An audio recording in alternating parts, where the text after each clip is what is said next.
Happy Friday. Welcome to another episode of BrainScratch. I'm John Lorden. Thank you so much for joining us here today. Frequently over the years, I've talked about the fact that I hope that you, the viewer at home, doesn't have to go through some of the tough situations that we cover here on the channel. But occasionally I get messages where that's precisely what has happened. And for today's case, that's how I was made aware of it. Let me read a little bit of the submission that came in through the Submit a Case link over at lordenarts.com. Hi, John. My name is Averys Sanchez-Meyer, and I've been watching different true crime channels, including yours, for literally years. And I never thought I'd be sending in a suggestion or be going through what any of the victims' families in your videos go through. Unfortunately, Avery is now facing that with the brutal murder of her great uncle. So for today's episode, we are looking into that case. I also just want to say thank you to Georgia Marie. I know that she's done some coverage on this case recently. Of course, Georgia and I work in very different ways, and I think all exposure is good exposure for a case like this. There's not a whole lot of information, particularly on YouTube, about it. So we're going to do it the Lorden Arts way, and let's go ahead and get started with learning where this is taking place. This is in Garden City, Kansas, and Garden City is a city in and the county seat of Finney County, Kansas, United States. As of the 2020 census, the population of the city was over 28,000 people. The city is home to Garden City Community College and the Lee Richardson Zoo. Also a cultural event that happens there every year. Over here at visitgck.com, we see Finney County has the Garden City Community Mexican Fiesta that happens annually in September. The longest running celebration in Garden City history, La Fiesta, had its first parade down the city streets in 1926 in tribute to Mexico's independence from Spain. This celebration has grown over the past 90 years and counting to commemorate the crowning of the Fiesta Scholarship Pageant Queen, the winner of the academic scholarship, and to share cultural traditions with the community. Mexican Independence Day is held on September 16th in remembrance of Father Miguel Hidalgo. After seeing his village of Dolores held under slavery, he cried out for independence from Spain, abolishment of slavery, and equal rights. This cry, El Grito, is now the symbol of Mexico's Independence Day. El Grito is a massive call and response that is performed across the nation in remembrance of trying times. In 2019, La Fiesta happened again, but certainly had trying times for one particular family. This article that we're looking at GCTelegram.com is about La Fiesta, but you'll see by the end of it, has to talk about the sad reality of something that happened just a few days prior. September 14th, 2019, on a warm, sunny Saturday, minutes after the Garden City Community Mexican Fiesta Parade rolled down Main Street, Stevens Park was absolutely bursting with food, organizations, people, and pride. 93 years into its run as one of Garden City's largest annual events, Fiesta is still a local staple. This year, the theme, Abrazando Cultura, or embracing culture, was, as always, about unity, said Fiesta Committee President Angelica Castillo-Chapelle. It's just to remind everyone that the mission of Fiesta is cultural awareness and loving each other. Overall, it's making sure that people understand this town is not segregated and we're all working for the same cause, to have a better life, to have equality. And unfortunately, someone's life was taken in these 2 days before. On Thursday, Ernie Ortiz, a well-known community leader in Garden City, was shot and killed outside his restaurant, El Conquistador. Ortiz was a giver. Nunez, the vice president of the Fiesta Committee, said, at his restaurant, Ortiz gave a job and a voice to young people looking for work. Throughout the community, he would support and sponsor local events, and for years, he had been a part of Fiesta, performing with his band, the Ortiz Band, each year, and being honored as parade marshal in 2014. Ortiz's name came up during the event several times. Friday night's Miss Garden City Fiesta Scholarship Pageant began with a moment of silence in his honor. On stage at Stevens Park, a speaker mentioned him again to applause from the audience. At 1 p.m., at what would have been the Ortiz Band's performance slot, the park held another moment of silence in his honor. To think of someone known throughout their community for giving back in so many different ways from what I can see. This is someone that helped coach with local wrestling, that helped fund different children's programs, and someone that was a staple in the community. One of the most popular restaurants in this town. People would come by and they could expect to see Ernie sitting there behind the counter, sometimes coming over to their table. This is really heartbreaking. There's several examples just time and time again of what a caring and giving man Ernie was, supporting all these multiple community functions, giving jobs to people, giving some big breaks to people. We're going to get into some of that as we go forward. But let's stop here really quickly at priceandsons.com to unfortunately read his obituary. C. Ernie Ortiz, age 69, died on September 12, 2019 at the St. Catherine Hospital in Garden City, Kansas. He was born on November 24, 1949 in Garden City, Kansas, the son of Nicholas Sr. and Mary Louise Ortiz. He was the owner and operator of El Conquistador restaurant in Garden City, Kansas. He was also a very active member of the First United Methodist Church and a member of the church choir. You can literally see the pride on this man's face as he's standing there behind the counter with his work shirt on. Let's learn a little bit more over at KAKE. Within the walls of the El Conquistador restaurant in Garden City, Ernie Ortiz's longtime dream came to life and was lived out for 40 years before it was suddenly taken. El Conquistador became a second home to the Ortiz family and to everyone else who walked through their doors. Ernie was the type of man to serve his customers and pull up a seat next to them. Quote, he wanted to help everybody and everything, his sister Betty said. He was very involved with the church, took care of the choir, involved with a lot of young kids, brought them here to work, and he made sure they got an education. A lot of them went to college, graduated. He went to their weddings. He knows their kids. He's got history here. Everybody that walks through this door, he's their family as well. Ernie's family has committed to keeping the restaurant doors open, knowing it's exactly what Ernie would have wanted. Based on the information that I found and that his niece, Averys, sent in, unfortunately, they did reopen for a period of time, almost kind of like in a fundraising capacity. But for one reason or another, they couldn't keep it going. And the family no longer has the restaurant. To think of that, to think of Ernie's legacy also not being carried forth is just another heartbreaking aspect of this story. But let's continue and see what we can learn about the investigation here. What's going on with this case? Here is a picture of the exterior of the restaurant. We're going to look at another one that I have here in just a moment. A homicide victim in Garden City is being remembered as a choir director, a restaurant owner, and a father figure with the biggest heart. Fatally wounded outside El Conquistador, a restaurant he opened 39 years ago. He was suffering from gunshot wounds and died at the hospital. He was the best person ever, said Ricardo Landeros. I worked for him for 5 years, and he promoted me to assistant manager my senior year. He took me into his house, and he was a father figure when my dad left. He showed me discipline, and he showed me how to be selfless because this man, he cared about the world, said Landeros. He cared about the community. He would do anything for anyone. I don't know why bad things happen to good people. And Ricardo, I wish I understood that as well. Quote, he is such a good person, and if it was for money, maybe he should have asked for money, and Ernie would have given it to him. And Ricardo's bringing up a very interesting point right off the bat. This is a man that's already known for giving so much to his community. Is this a robbery gone wrong situation? If it is, it seems like this person didn't know Ernie very well, because if they needed help and they approached him legitimately, they probably would have gotten it.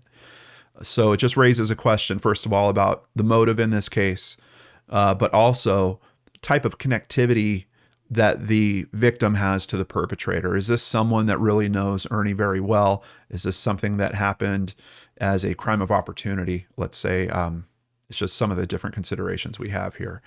Continuing on with an article over at Wellington Daily News, and let me just stop for a second because I know some of you eagle-eyed viewers out there are probably saying, John, we're noticing that several times you're looking at these articles, you're actually on the Wayback Machine. What's going on with that? To be honest, I'm not 100% sure. because this is a case only from 2019. And I have to tell you, I had to resurrect many of the articles using either Google Cache or the Wayback Machine. I've got one potential theory about it. I'll tell you guys later once we hit that information, but I've never quite seen anything like this before. So it's another reason why I kind of wanted to do this format of going through the research, capturing it on screen, because quite honestly, general internet users aren't even going to be able to find this stuff at this point. You've got to dig a little bit to be able to get to some of these details. I still am kind of baffled at why. I mean, this isn't a case that I'm looking at 20 years after the fact, which is usually when I have to use these mechanisms. But let's go ahead and continue here. At 10:55 p.m. Thursday, Garden City Police Department and Finney County EMS officers responded to a report of a person down next to El Conquistador, located at the corner of Buffalo Jones Avenue and Bancroft Street. Upon arrival, officers found a man with gunshot wounds lying in the parking lot entrance to El Conquistador from Bancroft Street. EMS transported the man to St. Catherine Hospital, where he later died. By 2:30 a.m., officers searching for evidence had expanded the crime scene, blocking off the restaurant, its parking lot, a portion of a field to the west of the building, and small stretches of Buffalo Jones Avenue and Bancroft Street near the restaurant. A string of dozens of evidence markers trailed from the front door of the restaurant to the driveway where Ortiz was found, where what appeared to be a piece of clothing lay alongside an oxygen mask and first aid kit. I just want to take a second and take a look at this photo again to try to make some sense of the location they're talking about here, because they're really making it sound like he was actually found not at the entrance of the restaurant, but the entrance to the parking lot, like the place where you would actually pull into the parking lot. So let's slow this down a little bit. Lying on the parking lot entrance to El Conquistador from Bancroft Street. Let's go ahead and pull up a map here and take a quick look. So here we have El Conquistador. You can see even on Google, it's being listed as permanently closed. Now, Bancroft Street is actually back here, but it kind of runs into Jenny Ave, and then it continues as Bancroft here. So I don't know if they're talking about an entrance to the street that's actually, at least according to Google, from Jenny Ave, because Bancroft Street doesn't have quite a direct access. Looks to me that there's several different ways into this parking, but there's rear parking, or at least a driveway around the back of the building. It looks like you can access back here.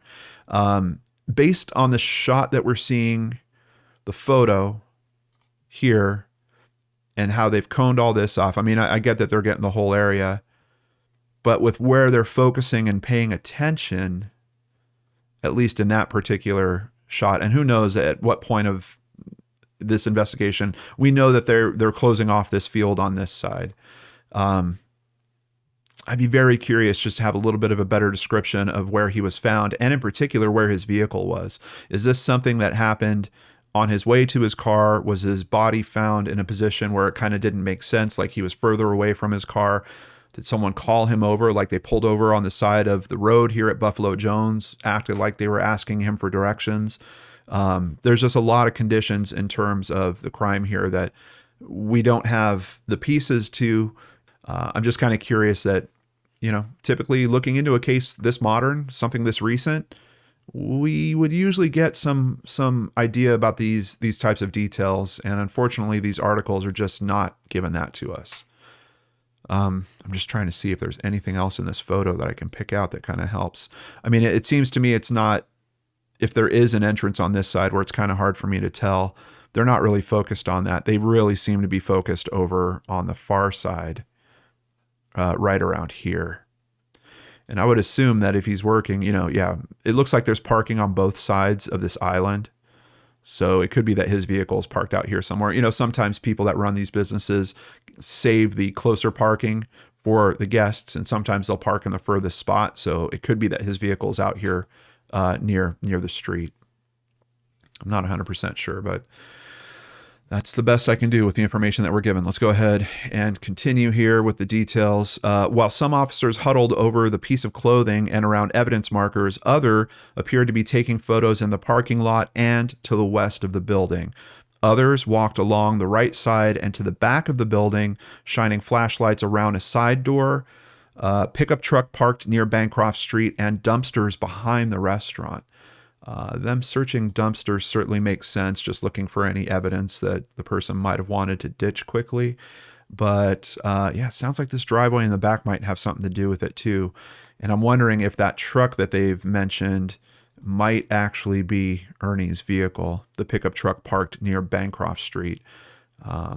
Once again, just kind of to that point, he might have wanted to save the good parking for his customers. Could be that his truck would be parked here normally. But that raises a question too, if this is someone that is exiting the business through some kind of back door, which it sounds like they were investigating back here, and then getting to their vehicle back here. Why are they so strongly searching up here? Yeah, I'm sorry, guys. I really wish I had better details on the physical elements.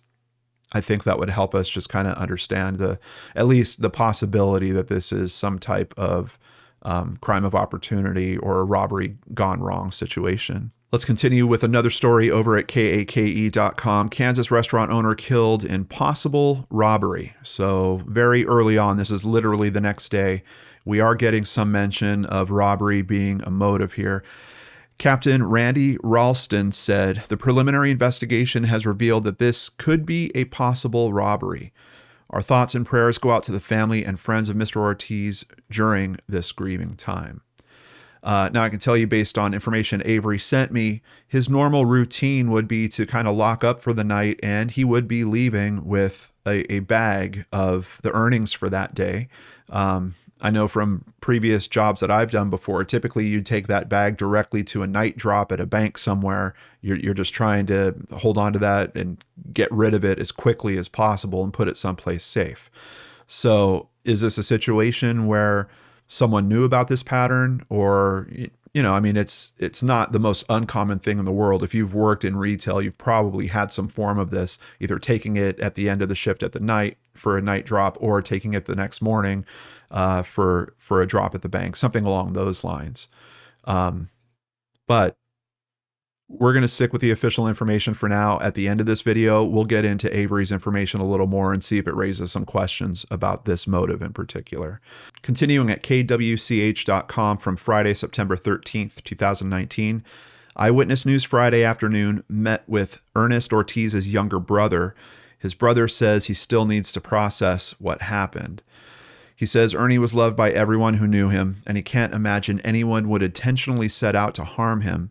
Ernie's brother hopes someone who knows something that could lead police to an arrest in this case will come forward. No suspects are in custody.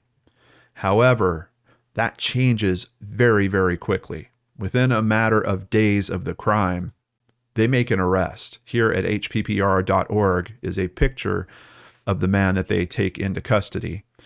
And his name is Marcus William Rohde. He is 31 years old. Officers arrested Marcus William Rohde, 31, a transient, in Garden City in the area of 300 Hillside Avenue, according to a press release. He's in the Finney County Jail. The GCPD will file an affidavit with the Finney County Attorney's Office today requesting charges of first-degree murder, said Sergeant Lana Ortiega in a press release. She said there's no evidence of a hate crime.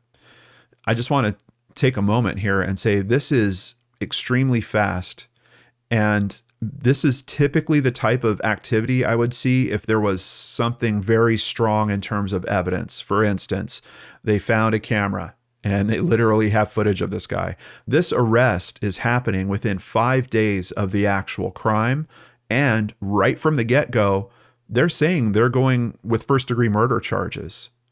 There's no information that's released publicly to support this effort and the speed of this movement. Like, this is very, I've never quite seen anything like this in terms of how fast this is being processed. And I've never quite seen anything like this in terms of what happens, but let's go ahead and continue. Citing the open investigation, Ortega declined to comment on whether Ortiz and Rohde knew each other before the incident. That also raises some interesting questions, because you have this man that is known within the community of being extremely giving. And we've got this other guy being listed as a transient, someone that's coming and going, might be living on the rough a little bit. Is there some possibility that he might have heard of this man, gone to him for help, asked Ortiz for money, something along those lines, a job, or that Ortiz had helped him previously? Maybe there was some form of relationship or some way that they knew each other. I wouldn't be very surprised just knowing the type of personality that we're hearing about Ernie having here. So it's a very good question. But I'm telling you guys, the main thing that's just boggling my mind is this is an extremely fast push. I mean, it's one thing if they're kind of like, hey, you know, we're taking him in on suspicion. We're holding him for a couple days. We're going to interview him. They bring this guy in and they're like, yep, we're running for charges right off the bat. I don't know.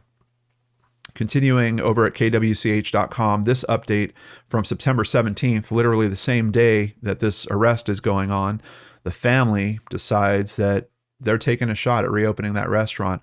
Ernie Ortiz's siblings say when they decided to reopen El Conquistador in Garden City, the line of people waiting out front was overwhelming. Still, they say it's that kind of community support that makes them work so hard to keep their brother's legacy alive. Quote, "We can't let it affect us in a negative way because Ernie's memory will always live within us.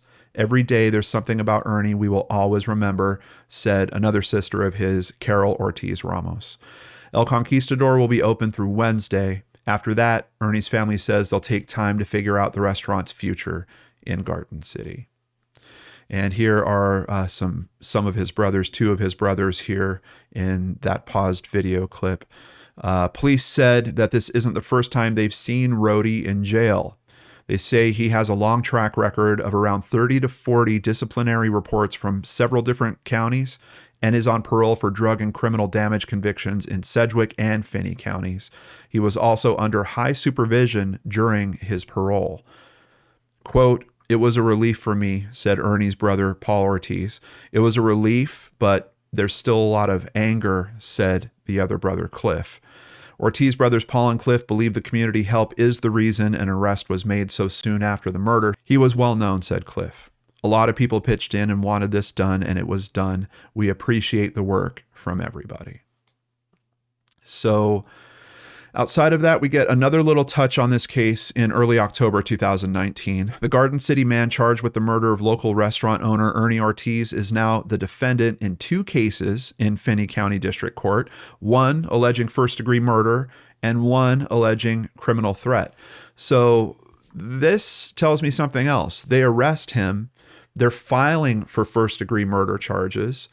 And here we're hearing that the district court apparently is agreeing with, or the district attorney is agreeing with that, and they're actually going to run these charges at him.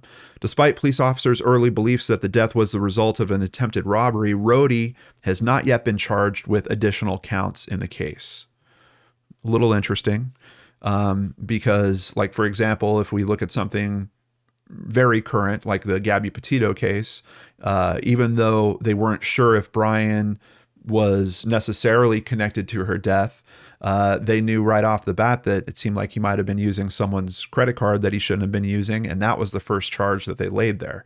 If there was something obvious here, like the money bag for the restaurant being taken, and then they find that with Rhodey, I'm pretty sure that there would also be a theft charge that would have gotten tacked onto this fairly quickly. So not having that, it's throwing a little bit of a question mark. But Rhodey's first appearance in district court was delayed several days because of his lack of cooperation. I don't think anyone's surprised. I mean, if he's been interacting with law enforcement 30 or 40 times in neighboring counties around this area. Rhodey would not provide any needed personal or financial information about himself, both of which are needed for a judge to appoint him a lawyer. At his most recent first appearance on Thursday, September 26th, Rhodey cooperated with court officials and can now move on with the legal process. So they did wind up, I don't know if they provided an attorney, but he is actually being represented by an attorney named Cheryl Stewart at this point. Rhodey appeared in Finney County District Court again in connection with another case which alleges he committed criminal threat on the day of his arrest. So it sounds like they're treating it like a separate case, but it's kind of related to the first one because it's when they go to arrest him for the murder. A complaint filed Monday claims that he communicated a threat to commit violence with the intent to place another in fear, or without concern of potentially sparking a lockdown or disruption in daily activities. Almost sounds like a terrorist level type of threat. At the hearing Tuesday, Chief Judge Robert Frederick said Rody made the criminal threat against 6 different law enforcement officers. Interesting. I don't know. I don't know if that's really from the public's point of view, or maybe he had threatened like the officers' families, something like that. It's the wording around potentially sparking a lockdown or a disruption in daily activities is kind of sticking out to me. But continuing at kake.com, over a year passes, and the next pulse in the news that we get is mind-blowing. Murder charge in Kansas restaurant owner's death dismissed without prejudice. And this came December 31st, 2020.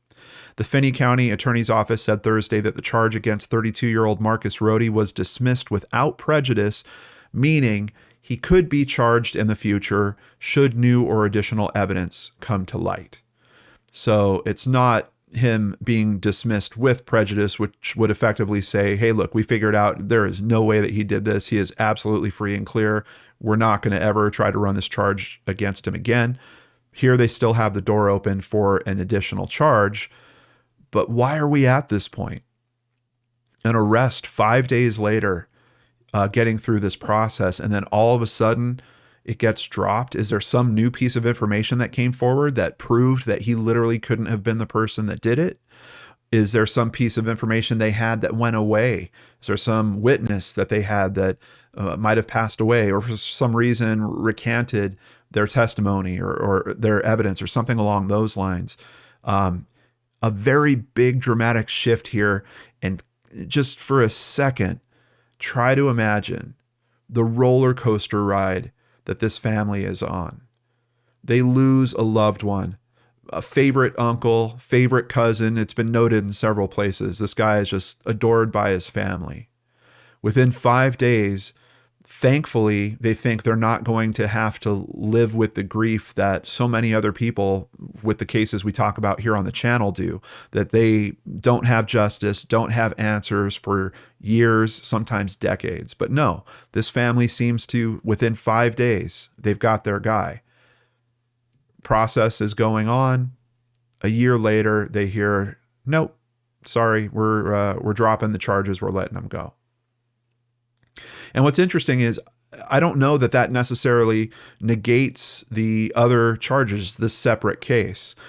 Circumstances at this time dictate the dismissal of current charges without prejudice, the Finney County Attorney's Office said. This remains an open investigation, and any information regarding the murder of Charles Ernie Ortiz should be reported to the Garden City Police Department Investigations Unit.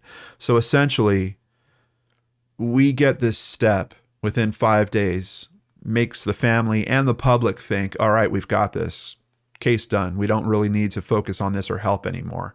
We have now delayed the public's ability to assist with this case for a year because no one's thinking there's any reason, even if they have information about what's gone on in this case. No, they've got the guy. There's no need for it.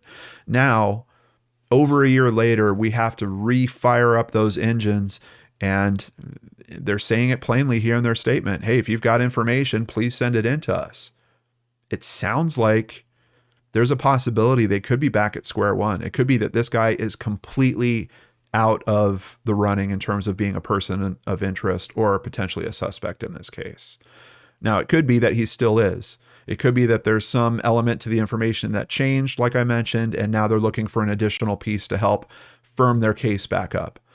I'm just really, really surprised that it would have gotten this far in the legal process and then dropped like this without there being something significant. We hear from law enforcement all the time, you know, we can't take this to the DA. They're not going to run with these charges. They're just going to tell us to go back to the investigation and to keep working at it. They crossed that bridge with this case, and now all that is being undone for some reason. Over at KAKE, Garden City Family pleading for answers. This is as of January 5th, 2021. And let's watch just a little video here of one of Ernie's sisters. We're all surprised. We call each other like we always do. A lot of crying. We just know that We want justice and closure, not only for the family, but for the community too. It doesn't pay off for us to be angry. We're not going to get anywhere with anger. We just know that we're going to have faith and we'll have some results. Knowing that Ernie was a man of faith himself, here's actually a picture of him as part of the choir. I think it's pretty amazing that his family can stay strong with that and hopefully have the patience to see this through to the answers, whatever those answers are. And if those answers are really Marcus Rohde or not, I don't know. Now here, this article does note that Marcus Rohde is still being held on other charges. I can't find any information to see if those charges are related to the second charge that we had discussed earlier. I believe, based on some things that I'm seeing, I think he's out. I think he's out and free of all this right now. I believe he might have relocated. Some more responses from family over here at KAKE, and I just want to take a moment to thank KAKE. Obviously, they've done some very good coverage of this case, and their stuff is still available to be found without using any, secrets of the internet. I believe there's a possibility that maybe because of the charges being dropped, maybe some of the news agencies felt like they needed to get rid of some of those articles because they didn't want Marcus Rohde's name being pushed out in that way. But I don't know, because some of the articles didn't mention him. They were just like the very early, the first or second day of the occurrence. So I don't know. That's the only thing that I could think of in potentially explaining why I'm seeing so many different news sources that is actually either hidden or seemingly pulled down these articles for some reason. But big thank you to KAKE. His nephew, Alex Ramos, says the moment they were told the charges were dropped, it was a gut punch. There's still, still a lot of open wounds, a hole in your heart. To try to find the killer, his family have recently set up a new Facebook page and a GoFundMe to drum up any new tips and hopefully find the closure they're looking for. So around the second anniversary of the shooting, they got the Facebook page together. If we were to get justice, I know that he would be proud of us for not forgetting all the lessons that he taught us and honoring his legacy. Ramos told KAKE News Sunday. I think so. I think anything that's helping this community be a better, safer place would certainly be appreciated by Ernie. And I'm thankful that his family is kind of taking this up in the way that they are. I can't imagine that gut punch. Absolutely. That's a really good phrasing for what they went through. September 12th, 2021. You can see the date here on the article at KWCH 12. Another anniversary, the second anniversary of the death of Ernie, but also another La Fiesta. The longer it lingers on, I think that it becomes a little more challenging each day, said Alex Ramos, nephew to Ernie. 2 years have passed, and it still feels like it happened yesterday. Saturday, members of Ernie's family performed at the Garden City Fiesta. Ernie's sister, Carol Ramos, said Ernie did singing, he played the organ, he played the trumpet, and did dancing as he played his music. And here we actually have a photo of Ernie Ortiz's family performing at the Garden City Fiesta. Alex said, we're really taking the weekend to honor my Uncle Ernie. Ernie ran the family restaurant El Conquistador. Quote, he was there every single day. Those that were his regulars could always see him at the register, at the front, greeting them by their first name, said Alex. Tragic to think of how it ended, with him leaving one evening for the very last time and never to step foot in that restaurant again. There's no way to describe it. Having a brother like Ernie was very special, his sister Carol said. It's still heartbreaking to know that there's still somebody out there and we don't know who it is, Carol said. So that comment also very strong, and in cases before where there has been a strong person of interest or a suspect, you'll frequently see the family at least allude to that, if not outright name it in these articles. But here we're having Carol be pretty direct that it seems that she doesn't think that she knows who did this. So I'm not sure. Of course, this doesn't speak for the whole family, but it seems like from her perspective, it's not the guy that they had sitting in jail. Ernie's nieces and nephews are spearheading the effort to bring this case to a close. Of course, they started the Facebook page, they've opened up a GoFundMe, and they're reaching out individually to creators, just like Averys reached out to me to let me know about Ernie's story and help bring us on to their team, someone that's going to be with them through their search for justice with this. Alex said they're working with local law enforcement on this effort to bring attention to the case, keep his uncle's legacy alive, and honor the work that he did in the community. He was, quite honestly, everyone's favorite uncle, everyone's favorite brother, cousin, friend, boss. Any capacity that you knew him, he was everyone's favorite, said Alex. For Ernie's family, they said since Ernie's no longer here to speak on his behalf, they will be his voice. Carol said, he will never be forgotten. He will always be remembered and always be in our hearts. If you want to help support this family and their efforts, please join the Facebook group. I'll have a link to it down in the description box below. Here we can see a post from September 26th. Some of our favorite memories were walking into El Conquistador and seeing our Uncle Ernie behind the register and greeting us all with a smiling face. The Ortiz family spent nearly 40 years making memories at the restaurant, and we know many other friends, extended family, and the community of Garden City share the same sentiments. Thank you for the outpouring of love and support as we continue to seek justice for Ernie Ortiz. Please take a moment, come here, follow them, and let them know that you're here supporting them. There is also a TikTok that they have started recently. I'll have a link to that in the description box down below, and we've mentioned it a few times. Here is the GoFundMe, once again, on behalf of my amazing supporters, people through Patreon, PayPal, people that buy merchandise. We really appreciate that because it helps me turn around and help these other causes. We're going to be making a donation to this GoFundMe just as soon as I'm done filming today. And just so you know, the focus of this GoFundMe is funds donated will go towards the Crime Stoppers reward for Ernie Ortiz. And that's another big note.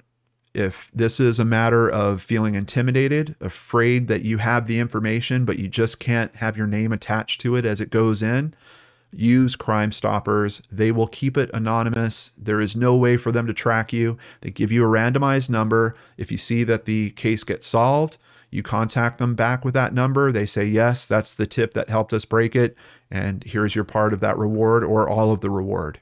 So please know that there's a way to do that anonymously if you need to do that. So we've now gone through the official information that's out there in terms of the media, or you could almost say lack of official information. What about the information that Averys sent me directly? We know that law enforcement, at least according to the articles, seems to think that robbery was some form of motive here. The information that Averys sends me makes me think twice about that. But let's go ahead and take this point by point.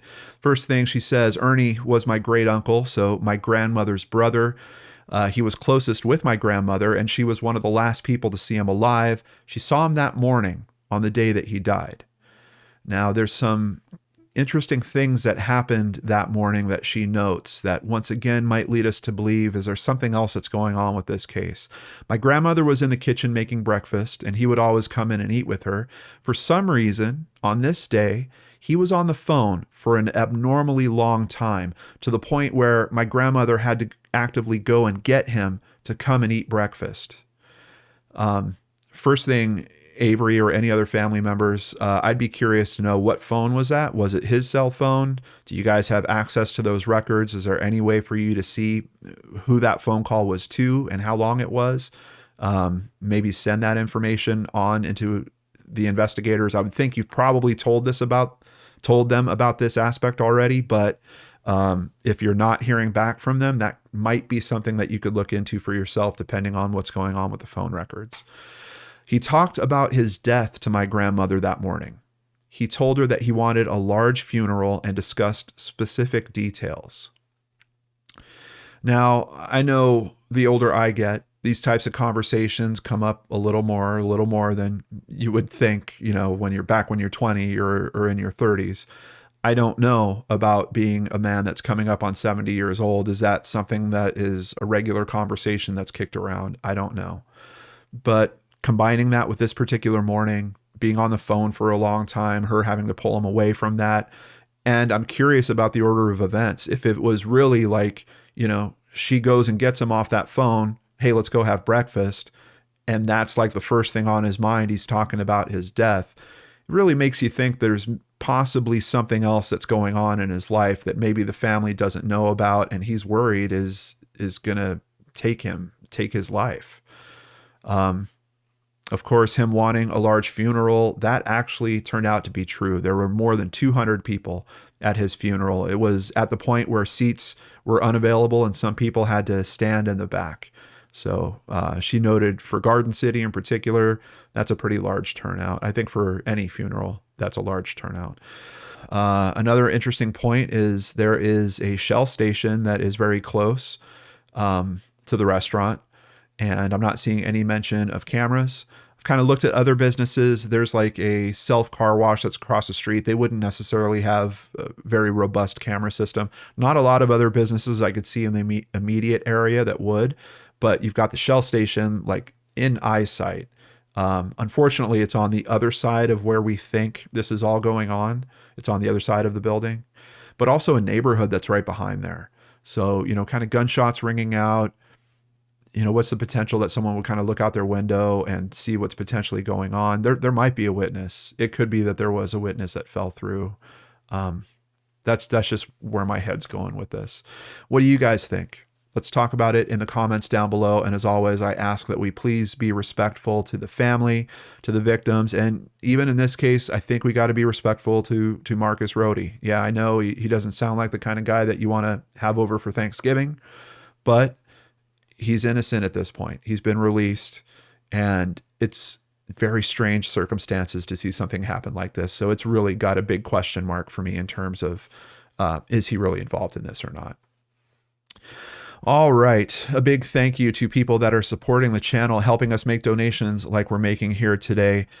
New patrons, thank you by Adelbond, and thank you Sunday Smith. We also had pledges increased by Robert Martin and Shannon Sprague. If you'd like to help support the channel, please visit lordandarts.com, where you can sign up for Patreon, sign up for PayPal, buy merchandise, or just buy us a coffee like Jacqueline recently did. You'll notice that we don't stuff these videos with commercials, so we really need your support to make sure that we can keep these presentations focused, make sure that the person that needs this information is getting it without any hiccups. We can't do that without your support, so we really appreciate everyone that comes over to lordandarts.com and chooses one of those mechanisms.